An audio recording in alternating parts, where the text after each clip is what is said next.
Hey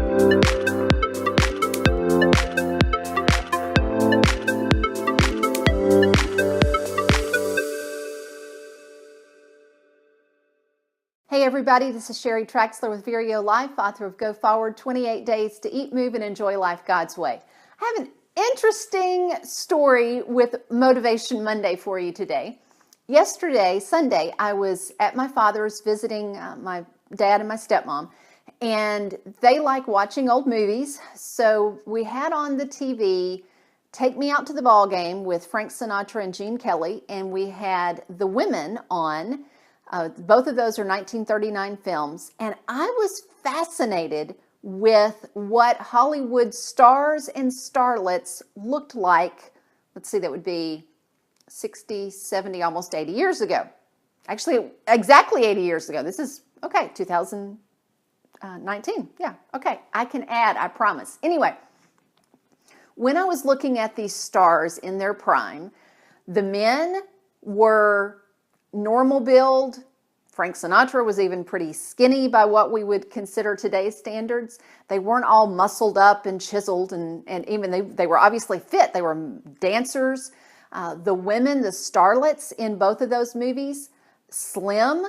They were, you weren't looking at obesity issues, but on the other hand, by today's runway standards, most of them would be considered chunky.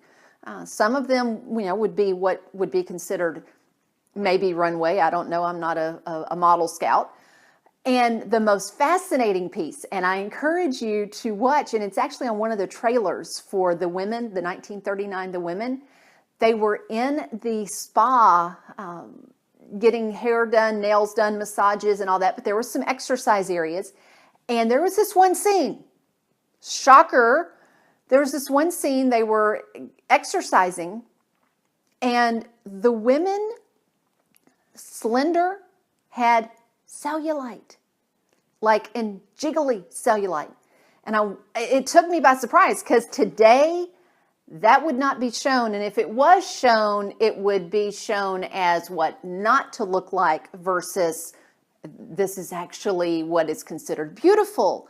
So my motivation to you today is not to let yourself just go, oh, well, I don't have to worry about it. I just, can drink and smoke and hang out like they did, at least on screen, and I'm sure off screen too. No, this is so when you set your goals, you're realistic. When you open a magazine, when you look at something on TV or on a movie screen today, all the filters, everything, the Photoshop, good grief, it's unreal what can be done. So people don't even hardly look like themselves. And I'm not going to get into a whole lot of that stuff or necessarily body image in this episode or in this show. But I do want you to think about when you set your goals, set them realistically. Set them something that you can do that is not, and that way when you reach it, you're not still feeling like, oh, but I'm not perfect. Well, they aren't either. Even today, because of all of the photoshopping and the filters and everything that can be done with video as well as pictures, what we think is perfect, that's not really there. And again, I don't want to get too much into this, and I don't want to get too much into the body image, but I'm just encouraging you, give yourself a break. Do your best. I am not saying back off. I am all about reach your maximum potential. Live your maximum potential. Be your best. You can do it, and you are worth it. But that does not equal perfection, especially a photo cropped, everything shopped in there. Perfection. You get my drift. Okay, I think I've hit on this enough. Let me know what you think about that. I look forward to hearing from you on it and having some dialogue about this. Thanks so much for watching, and until next time, find your path and fulfill your unique potential.